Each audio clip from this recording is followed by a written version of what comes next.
नमस्ते। Solid facts with Hemant अत्री में आप सबका स्वागत। जैसा आप देख रहे हैं, हेमंत सर हमारे साथ मौजूद हैं। बहुत स्वागत सर।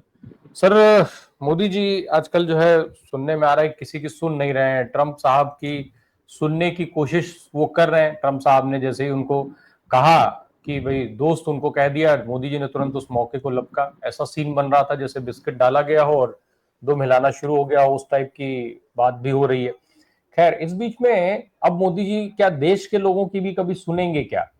चलिए मानते हैं देश के लोगों की मत सुनिए, जो सीडीएस आपने बनाया उनकी ही सुन लीजिए, सैन्य अधिकारियों की, सेना की सुन लीजिए, क्योंकि उन्हीं के नाम पे आप वोट मांग करके लोगों को भावनात्मक रूप से ब्लैकमेल करके और वोट लेकर के सत्ता में आ जाते हैं। तो कम से कम उनकी तो सुन लीजिए।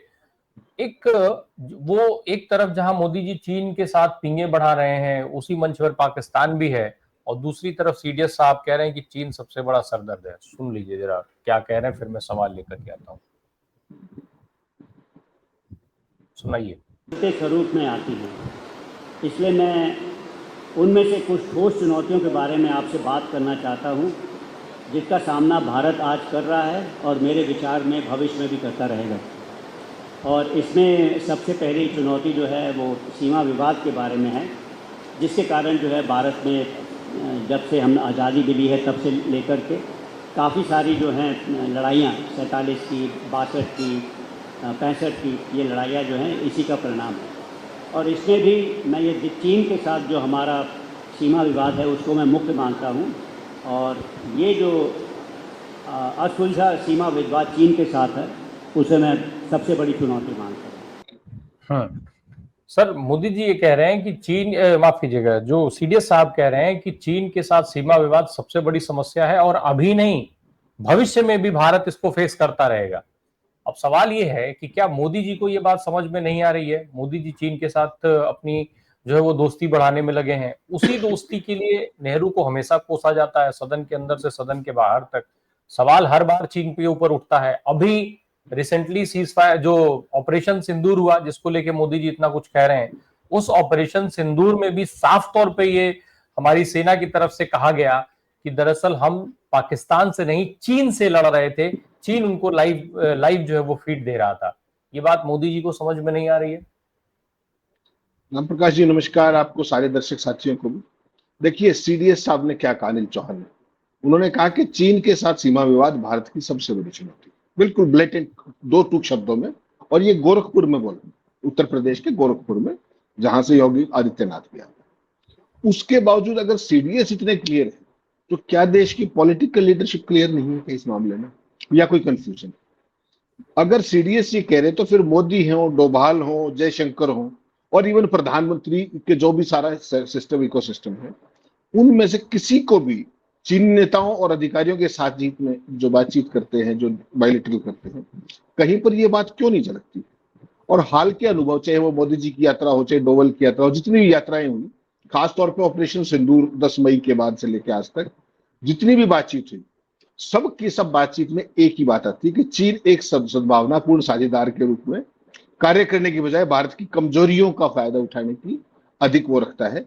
हर बातचीत में आपने देखा होगा, उनके जब विदेश मंत्री यहाँ पे भारत में आए थे तो किस तरीके से चाइनीज मीडिया में क्या खबरें आई कि भारत ने तिब्बत को लेकर के चाइना के स्टैंड का साथ दिया। हालांकि भारत ने नहीं कहा, लेकिन भारत ने उसका विरोध भी नहीं कर पाया। और इसके अलावा जो भी अनिल चौहान की अगर आप पूरी जो बात सुनेंगे, जो 6 चैलेंजेस बताए उन्होंने गंभीर आंतरिक और बाहरी दबावों की तरफ भी साफ साफ इशारा किया।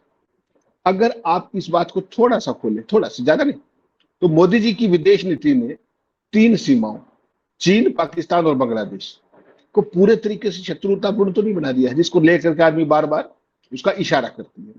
उनकी राजनीति बेसिकली, जो मोदी जी की राजनीति है, उसने आंतरिक रूप से धार्मिक उग्रवाद और विभाजन को एक तरीके से इंस्टीट्यूशनलाइज कर दिया है, खास तरीके से बढ़ावा दिया है।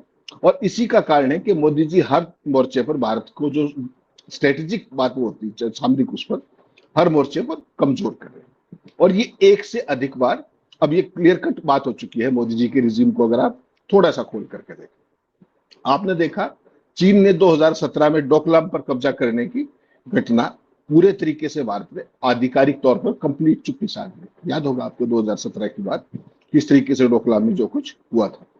उसी तरीके से अप्रैल 2020 में पूर्वी लद्दाख में चीन ने जिस तरीके के हालात पैदा किए, जिसका फॉल आउट जून 2020 में हुआ और हमारे 20 अधिकारी और जवान शहीद हो गए। उसके बावजूद भी भारत की सरकार उस सारी चीज को छुपाती रही और जो भी स्टेटस को की बात थी वो लगातार चलती रही। अब जून 2020 के बाद क्या था कि स्टेटस को एंटे अप्रैल 2020 वाला स्टेटस को कीजिए। क्या वो हो गया? क्या राम प्रकाश जी, क्या वो हुआ? प्रधानमंत्री जी अभी गए थे, तमाम बातों पर उन्होंने चर्चा की, लेकिन क्या स्टेटस को का जिक्र आया? कि उसको धीरे से बुला दिया गया। पहले स्टेटस को हर बातचीत में आता था। जैसे ही ये ऑपरेशन जो ये सिंदूर हुआ, उसके बाद आप देखिए डोवल गए, जयशंकर गए, राजनाथ गए, अब मोदी गए। कहीं आपने स्टेटस को एंटे का शब्द सुना आपने? चल छोड़िए, सीमा विवाद का जिक्र सुना आपने? सीमा विवाद आज की ही 2 खबरें देखिए, मैंने आपको दोनों खबरें भेजी हैं, आमने सामने रख करके देख लीजिए, समझ में आ जाएगा। एक तरफ सीडीएस का बयान है जिसमें वो कह रहे हैं कि चुनौती क्या है, दूसरी तरफ निर्मला सीतारमण। मैं चाहता हूं कि दोनों को सिंगल उस फ्रेम में दिखाइएगा, 2 विंडो में, तो ताकि दिख जाए लोगों को कि निर्मला सीतारमण क्या कह रहे हैं। पूरे का पूरा जोर व्यापार के ऊपर, ईजिंग ऑफ बिजनेस के ऊपर है। और हालत यह है कि वो चाइना की जो सेंसिटिव टेक्नोलॉजी के अंदर जो निवेश है, उसके लिए भी भारत सरकार कहीं ना कहीं तत्पर दिखाई देती है। उसको रोक दिया गया था 2020 के बाद। तो ये चीज आपको देखनी पड़ेगी कि संबंधों को पूरी तरीके से सामान्य बनाने के लिए स्टेटस को की मांग क्यों छोड़ दी और किसने छोड़ी। इसकी बजाय नई भाषा अब क्या है, जो मोदी जी की भाषा है, जो सारे बयानों में आपको दिखती है, उस पर सीमा पर केवल शांति और स्थिरता भारत चाहता है। यानी कि जो जमीन चाइना ने हड़प ली पूर्वी लद्दाख से लेकर डोकलाम से लेकर के इस पूरे एरिया में, और जो राहुल गांधी ने वहां के स्थानीय लोगों के साथ मिलकर दिखाई, उन्होंने बताया कि किस तरीके से वो लोग आगे हैं, उस पूरी मांग को बिल्कुल छोड़ दिया एक तरीके से। तो ये संकेत देते हुए बेसिकली आपको ये समझना पड़ेगा कि लद्दाख में चीन ने 1962 में तब भी यही खेल किया था, जो क्या भारत की एक नीति मान लिया है मोदी जी ने, कि तब जो हुई थी गलती, तब तो आजादी के 15 साल हुए थे, भारत के पास संसाधन नहीं थे, सब कुछ नहीं था। ये जो अप्रैल के अंदर जो हुआ डोकलाम में और जून में उसके बाद जो फॉल आउट हुआ, उसके बाद रामप्रकाश जी ऐसा क्या चेंज हो गया है जो मोदी जी और ये सारे के सारे लोग भाग भाग के चाइना जा रहे हैं। एक ही चीज लगती है कि क्या संप्रभुता से बड़ा व्यापार हो गया है। और व्यापार का भी बैलेंस देख लीजिए, $100 बिलियन का व्यापार घाटा है हमारा चाइना के साथ। और क्या चाहते हो आप मुझसे? उन्होंने आपको डंपिंग ग्राउंड बना दिया है अपने सरप्लस माल का। जो चीज आपको चाहिए उसके ऊपर वो रिस्ट्रिक्शंस लगा देते हैं। रेयर अर्थ मटेरियल का आपने देखा, आपने खाद का देखा, स्पेशलाइज्ड खाद का देखा, आपने डीप टनल बोरिंग मशीन का देखा। लगातार बिना चुपचाप यूनिलेटरली एक तरफा ढंग से बंद कर दिया। किसी का कोई आपने आवाज सुनी क्या भारत सरकार की तरफ से? कुछ भी सुनी। और मोदी जी इशारों में क्या कर रहे थे? छोटी आंखों वाले गणेश जी भी चाइना से चले आते, चाइना का नाम नहीं लिया। अब जब मोदी जी घुमाए है रेड कारपेट वेलकम जो आपने पोमरियन मीडिया ने दिखाया वहां पर, तो क्या उसके बाद वो गणेश जी क्या कमेडी होगी? क्या स्टेटस को एंटे लागू हो गए? क्या चीन ने अपनी भारत के प्रति जो एक्सप्रेशनिस्ट अप्रोच थी उसको छोड़ दिया है क्या? ये चीज आपको देखनी पड़ेगी कि चीन का बेसिकली पैटर्न क्या है। चीन हमारा सहयोगी नहीं है राम प्रकाश जी, माफ कीजिएगा। उसका एक पैटर्न है कि वो भारत की सुरक्षा की जो कमियां हैं उन पर लगातार नजर रखता है। वो कमियों को तलाशता रहता है और जब मौका लगे अतिक्रमण करके अपनी सीमा बढ़ाने का लगातार हौसला भी रखता है और कोशिश भी करता है। ये आपने ऑपरेशन सिंदूर में देखा, उन्होंने अपने सारे वेपन टेस्ट करके देखे, सामने पाकिस्तान था, लेबोरेटरी किसकी थी? चाइना की थी। उसके बावजूद उसके बारे में एक शब्द कहने की बजाय आपका सारे का सारा टॉप फ्रंट लाइन नेतृत्व चाइना में लाइन लगाई खड़ा हुआ, लाइन लगा, राजनाथ से लेकर के कौन नहीं गया बता? क्या एक भी मुद्दा कि किसी ने ये कहा कि ऑपरेशन सिंदूर के दौरान आप पाकिस्तान के साथ क्यों थे? जनरल राहुल आर सिंह ने क्या कहा कि पाकिस्तान सामने था, खेल सारा चाइना का था। उसके बाद आप चाइना के साथ दोस्ती करके क्या निकालना चाहते हैं? इसका मतलब सीधी सीधी बात यह है कि आप सामने राष्ट्रवाद रखते हैं, सामने जो है सारी चीजें जो है राष्ट्रवाद, सेना प्रयोग।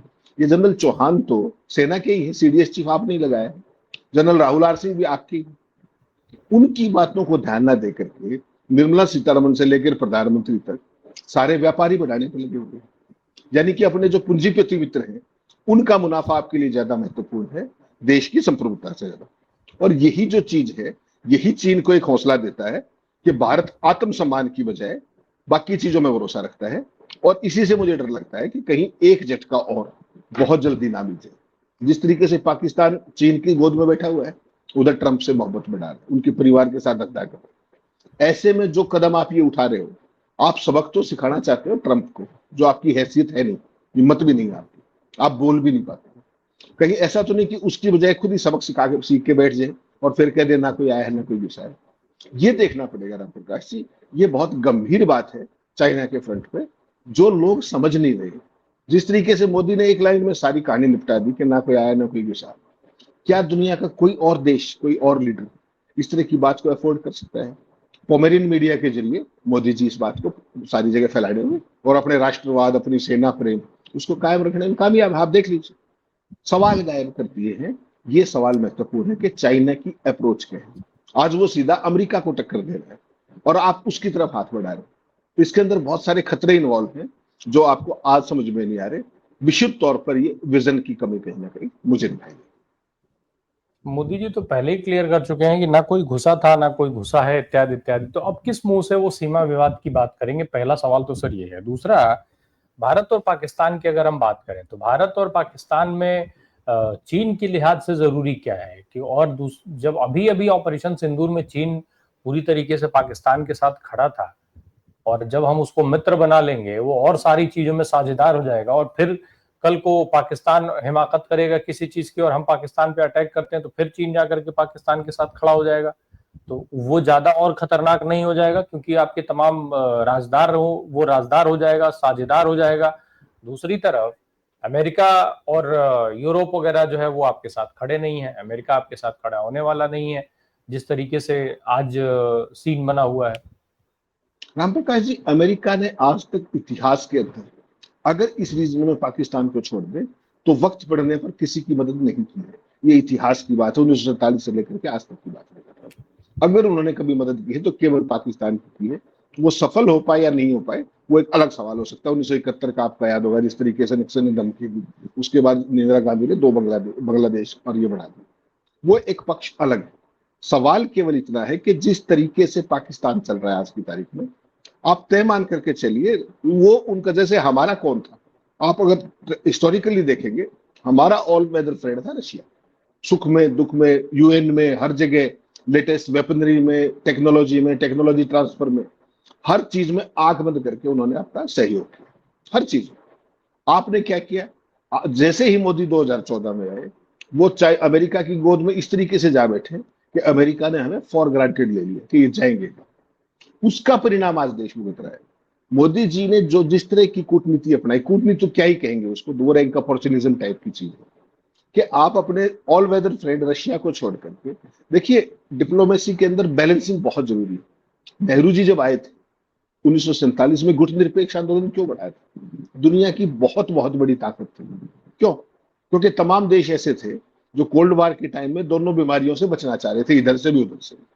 और उस सारे प्रोसेस में भारत को रूस ज्यादा करीबी दिखाई दिया हर तरीके से, तो वो हम उनके साथ हुए, ओपनली नहीं लेकिन एक टेक्टिकल तौर पर हमारे तमाम तरह के अलायंस हुए। और जब तक हम रशिया के साथ रहे, भारत के साथ ना केवल वर्ल्ड कम्युनिटी खड़ी रही, उसको हर तरीके का सहयोग हुआ। उसके बाद मोदी युग आया, जिस तरीके से वो ट्रंप, अब की बार ट्रंप सरकार और दूसरे देश में जाके दूसरी पार्टियों के लिए वोट मांगना, वहां के राष्ट्रपति की रैलियां कराना, यहाँ पर वहां जाकर अपनी रैलियां करना, उन सारी डिप्लोमेटिक जेस्चर्स को अपने पॉलिटिकल लाभ के लिए प्रयोग करना, ये जो टेंडेंसी थी आज भारत को वो महंगी पड़ गई। ट्रंप जैसा व्यक्ति जो किसी का हो ही नहीं सकता, उनके जितने पुराने दोस्त हैं, आप किसी की किताब पढ़िए, किसी की बाइट सुनिए, किसी का कुछ भी करिए, वो क्या कहते हैं? ट्रंप की एक इनबिल्ट एक चीज है कि वो यूज करते हैं और डिस्कार्ड कर देते हैं। वो व्यक्तिगत संबंधों में हो, वो कूटनीतिक संबंधों में हो, उस सारे के अंदर ट्रंप ने आते ही वो दिखा दिया। जो 20 जनवरी को जो सारा हुआ था इनॉग्रेशन, उससे लेकर के आज तक ट्रंप का जो रुख है, और खास तौर पर राम प्रकाश जी 10 मई से लेकर के आज तक का जो रुख है, 42 बार ये कह देगा कि मैंने इनका दोनों का सीज फायर कराया। भारत के प्रधानमंत्री आज तक उसका जवाब नहीं दे पाए, ना संसद के अंदर ना संसद के बाहर, नाम लेकर के। ट्रंप भारत की अर्थव्यवस्था को डेड तक बता चुका, डेड। ठीक, उसके बावजूद भी ना आप वहां के रहे ना यहाँ के रहे। आपने राष्ट्रपति पुतिन और शहबाज शरीफ की बातचीत सुनी होगी। उस 50 सेकंड की बातचीत में वो क्या कह रहे हैं शहबाज शरीफ? कि हिज एक्सीलेंसी हम आपके साथ संबंध बनाना चाहते हैं, भारत के साथ आपके जो संबंध है हमें उन पर कोई आपत्ति नहीं, लेकिन हम भी मित्रता करना चाहते हैं। वो सारी की सारी चीजें सामने आ रही है। वो एक ओवरट्यूर है पाकिस्तान का रशिया के प्रति, और रशिया लगातार उनके तमाम प्रोजेक्ट्स में मदद भी कर रहा है एक तरीके से। जिसने कभी पाकिस्तान को सुई भी नहीं बेची, आज वो पाकिस्तान के साथ डिप्लोमेटिक एफर्ट बढ़ा रहा है। कारण देखिए आप क्या है, आज से 10 साल पहले तक, 5 साल पहले तक एक ताकत अमेरिका थी, दूसरी ताकत रशिया थी। जब से यूक्रेन का युद्ध शुरू हुआ है राम प्रकाश जी, तब से कहीं ना कहीं रशिया आर्थिक तौर पे थोड़ा सा वीकन हुआ है, सामरिक तौर पे वीकन हुआ है, और कहीं ना कहीं कोई स्वीकार करे या ना करे, भारी मन से चाहे हमें भी करना पड़ेगा कि आज अमेरिका को कोई टक्कर है तो वो चाइना से। तो अप्रत्यक्ष तौर पे रशिया आज चाइना के झंडे के नीचे, ये मानना पड़ेगा। तो जब उसका बॉस चाइना है, तो आप उसके साथ कितनी मदद रशिया से ले पाएंगे इस दौर में? जब जरूरत थी आपको रशिया के साथ खड़े होने की, तब आप जाके ट्रंप की गोदी में जा बैठे, बाइडेन की गोदी में जा बैठे। उन दोनों के जो भी चीजें चल रही है, उसमें आपने भारत के कूटनीतिक संबंध जो थे उनको कहीं ना कहीं उनकी तिलांजलि दी। उसका परिणाम आज सामने दिख रहा है कि ना खुदा ही मिला, ना विशाले से मिला, ना इधर के रहे ना उधर के। हकीकत में क्या है कि रशिया हमसे कभी अलग हो ही नहीं सकता था। जो परिस्थितियां इन्होंने बनाई है, उसका ये परिणाम है कि डिप्लोमेटिकली हम कंप्लीटली आइसोलेटेड हैं। ऑपरेशन सिंदूर 7 मई से लेकर के आज तक आप देख लीजिए, दुनिया के किस देश ने आतंकवाद के लिए पाकिस्तान का नाम लेकर के उसको इंडाइक्ट किया है? एक देश का नाम बताइए, इजराइल को छोड़कर। ये सारी स्थिति ये कह रही है कि मोदी जी ने जो बेसिकली आपदा में अवसर की जो रणनीति है, उसके लिए देश के जो मूल कूटनीतिक संबंध थे, राजनीतिक संबंध थे, उनको कहीं ना कहीं होम कर दिया अपने व्यक्तिगत एजेंडे में, अपने दोस्तों के एजेंडे में। अडानी का धंधा चलता रहे, अंबानी का धंधा चलता रहे, देश का चाहे जो मर्जी हाल हो। तो एज ए कंट्री आज हम आइसोलेटेड है। अंबानी तो आज भी उतना ही नोट छाप रहे हैं, लाखों करोड़ रुपए बढ़ा लिया उन्होंने सस्ते तेल से। भारत की जनता को तो 1 रुपए का लाभ नहीं हुआ ना। एक किसी भगत को ही हुआ हो, किसी वाजपेयी को ही हुआ हो, और 20% इथेनॉल मिला करके सारे देश की गाड़ियों के इंजन के जो भी उन्होंने किया। कोई संविधान का कोई संवैधानिक व्यवस्था उस तरीके की नहीं रही कि सुप्रीम कोर्ट ही देख ले इस मामले को, कोई और संस्था देख ले कि भाई आपने पुरानी गाड़ियां जो 2023 से पहले की है, उसमें कहां से इथेनॉल चल पाएगा? कोई पूछने वाला ही नहीं बचे। केवल मोदी का डंका बजता है, और उस सारे में चाहे डिप्लोमेसी हो, चाहे स्ट्रेटेजी हो, चाहे पॉलिसीगत संबंध, कुछ भी चीज हो, हर चीज उसके नीचे दबा दी गई है। और आज हालत यह है, भारत के प्रधानमंत्री कोई भी इतना कमजोर कभी नहीं था राम प्रकाश जी कि अमेरिका का राष्ट्रपति हमारी इकोनॉमी को डेड इकोनॉमी बता दे, और टू दैट एक्सटेंट ये आगे बाढ़ में जाए अप्रत्यक्ष तौर पर। उसके बावजूद आवाज तो नहीं निकली आपकी। और जैसे ही कल मौका मिला, खट से मोदी ने क्या कहा कि आई रेसिप्रोकेट ट्रम्प फ्रेंडशिप। कौन सी मित्रता है भाई आपकी? उसने आपके बारे में क्या क्या कह दिया? ऐसी मित्रता पे तो थू है, क्या करना है उस मित्रता का? वो आपको day in and day out he is name calling, आप जवाब नहीं दे पा रहे हो। और आपको एक अवसर मिला तो आप एएनआई के ट्वीट को रिट्वीट करेंगे। इतनी बढ़िया प्रगाढ़ मित्रता थी तो 50% टैरिफ लगाया, आपने फोन उठा के कहा क्यों नहीं कि क्या कर रहे हो आप? और ये नहीं कह सकते तो ऐसी मित्रता आपको मुबारक है। सर टैरिफ नहीं, हम लोग गलती कर देते हैं। टैरिफ भी और पेनल्टी भी बताना भी ये जरूरी है कि पेनल्टी भी ठोके गए हैं, और हम इकलौते देश हैं जिसके ऊपर पेनल्टी ठोके गए हैं। तो वो भी मुझे लगता है दर्शकों को याद रखना चाहिए। नहीं बिल्कुल, मैं भाई राम प्रकाश जी आप ये देखिए ना कि चाइना जो उनका स्ट्रेटेजिक हमेशा कंपटीटर है, आर्थिक तौर पे कंपटीटर है, उस पर 30-31% टैरिफ, और भारत का प्रधानमंत्री उनका दोस्त, भारत उनका नेचुरल अलाई, और भारत के ऊपर 50%।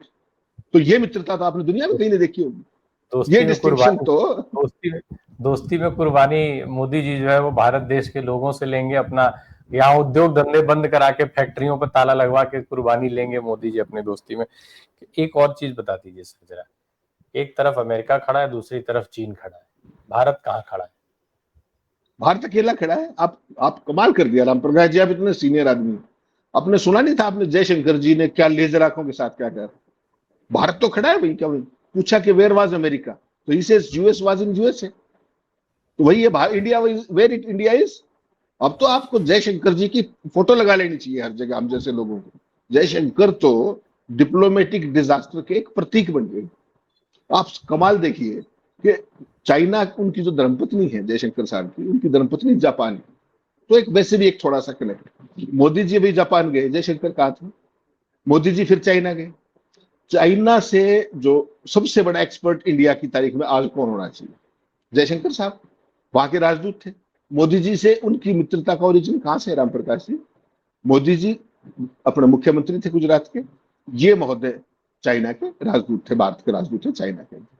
तो उसकी दोस्ती के क्या कारण थे वो तो आपको पता है, कौन ज्यादा बढ़िया बताते हैं, सुब्रमण्यम स्वामी, उसमें तो मैं आप नहीं जाएंगे। लेकिन वो दोस्ती तब से है, तब से जयशंकर चाइना के बारे में कहीं अधिक जानते हैं। प्रधानमंत्री जी इतने क्रिटिकल मौके पर अभी एससीओ के सम्मेलन में गए, वहां पर उनके साथ सब गए, केवल और केवल जयशंकर नहीं गए। फिर पूछा गया कि यार ये तो गड़बड़ होगी, पूछो। तो फिर बताया गया कि उनकी तबीयत खराब। एक तरफ प्रोपेगेंडा चला रहा था पॉबेरियन मीडिया की, तबीयत खराब जयशंकर की।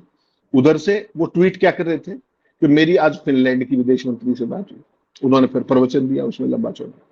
जिस दिन मोदी जी को वापस आना था उससे पहले दिन चाइना से, उस दिन उनका फिर ट्वीट आ गया कि नेवी चीफ से मिला। तो जब सारी एंगेजमेंट आप कर रहे हो तो आप जापान और चाइना भी चले जाते। क्यों नहीं गए, इस कारण को तो देश जानना चाहेगा ना, और इसका जवाब कौन देगा? सीधा सीधा मतलब ये कि कहीं ना कहीं प्रधानमंत्री जी विदेश नीति के मामले में आज की तारीख में जयशंकर पर भरोसा नहीं कर रहे। इसके अलावा क्या है? आपको ध्यान होगा कुछ दिन पहले, पिछले से पिछले महीने, शशि थरूर, कांग्रेस पार्टी के एमपी, कांग्रेस के एमपी, उसको मोदी जी ने रशिया भेजा था, याद ना आपको? 4-5 दिन के लिए ऑफिशियल उसमें। क्या वो जा सकते? किस कैपेसिटी में गए थे? क्या वो मोदी के विशेष दूत थे? तो यानी कि भारतीय जनता पार्टी का बौद्धिक दिवालियापन इतना हो गया है कि उनको रूस से अपने खराब संबंधों को ठीक करने के लिए उधार का सिंदूर यानी कि शशि थरूर को बुला करके उनको रशिया भेजना पड़ा। तो फिर तो उनको शामिल ही कर लीजिए ना, आपका समस्या है। और फिर जयशंकर क्या करेंगे? अगर जयशंकर के होते हुए शशि थरूर को रशिया भेजा जाता है, जब चीन जाते हैं एससीओ के सम्मेलन में तो डोवल जाते हैं, शशि थरूर नहीं जाते हैं। आपको क्या लगता है कि जो विदेश मंत्रालय है उसके अंदर जयशंकर की स्थिति क्या होगी? पूरी की पूरी जो अथॉरिटी उनकी है अपने मंत्रालय में, उसका क्या हासिल होगा? कभी सोचा है देश ने? यानी कि पूरी दुनिया को ज्ञान देते फिर रहे हैं जयशंकर, और अपने महकमे में क्या हो रहा है, अपने देश की कूटनीति का क्या हो रहा है, उसका उनको नहीं पता। ठीक वैसे ही जैसे मोदी जी को दुनिया की हर घटना का पता है, हर घटना, अफगानिस्तान के भूकंप का पता है, हर चीज का पता है।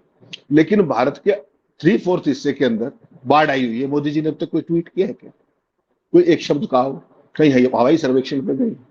केवल चुनावी भाषणबाजी, किसी भी तरीके का वो, और किसी भी सवाल का जवाब ना देना। चाइना के साथ जिस आज मुकाम पे आप खड़े हो, आप एक बहुत ही खतरनाक रास्ते पर आगे बढ़ रहे हो राम प्रकाश जी। क्यों? क्योंकि आपका एक नेचुरल सपोर्ट पिलर था रशिया। आज सामरिक परिस्थितियों में, बदली हुई परिस्थितियों में, रशिया दुर्भाग्य से चाइना के झंडे के नीचे। एक तरफ वो हो गया, दूसरी तरफ ट्रंप की जो हरकतें हैं। तो आपके साथ कौन है? आपने सवाल पूछा, आप वहीं खड़े हो जहां आप हो, आपके साथ कोई नहीं। You are standing on your own, that is the most unfortunate part. 47 से लेकर के आज 2025 है, मुझे अपने इस पूरे देश की जीवन यात्रा में एक अवसर ऐसा बताइए जब भारत का ऐसा डिप्लोमेटिक डिजास्टर किसी ने देखा हो, किसी तरीके का ऐसा आइसोलेशन भारत तो बहुत बड़ा साउथ की जो ग्लोबल साउथ की जो पॉलिटिक्स थी उसका बहुत बड़ा फ्लैग बेरर रहा है। आज देखिए उसके साथ खड़े होने वाला कोई नहीं। उसके बावजूद भी मोदी का डंका बज रहा है, उसके बाद भी पोमरियन हुआ कर रहे हैं सारे के सारे। कल तक क्या कह रहे थे, फिर मोदी को दगाबाज कह दिया। कल सुबह के बाद फिर देख लीजिएगा, फिर कुछ नया एजेंडा आ जाएगा, फिर मोदी ट्रंप की मित्रता जिंदाबाद। यही सब चल रहा है। देश के जो मूल सवाल है उनको गायब कर दिया गया है। चाइना के साथ मैं फिर कह रहा हूं, बहुत खतरनाक रास्ते पे आप आगे बढ़ रहे हैं। चीन का इतिहास धोखे का रहा है और वो धोखे से बाज नहीं आ सकता है, कैरेक्टर नहीं बदला। बिल्कुल, आज नहीं तो कल जब भी मौका मिलेगा चीन छुरा घोंपने का काम करता आया है और हर बार वो शायद वही करेगा। अभी ऑपरेशन सिंदूर लेटेस्ट उदाहरण है, इतिहास पर मत जाइए। लेकिन ये मोदी जी कब समझेंगे, ये सवाल लगातार उठ रहा है। विदेश नीति हमारी कब सुधरेगी, ये सवाल लगातार उठ रहा है। जयशंकर साहब को तो खैर तमाम मामलों में देखा जाता है कि उनके अपने इंटरेस्ट हैं और उसी इंटरेस्ट के हिसाब से वो काम करते हैं। देखिए क्या कुछ होता है। बहुत बहुत धन्यवाद सर, हमसे बात करने के लिए। Thank you so much.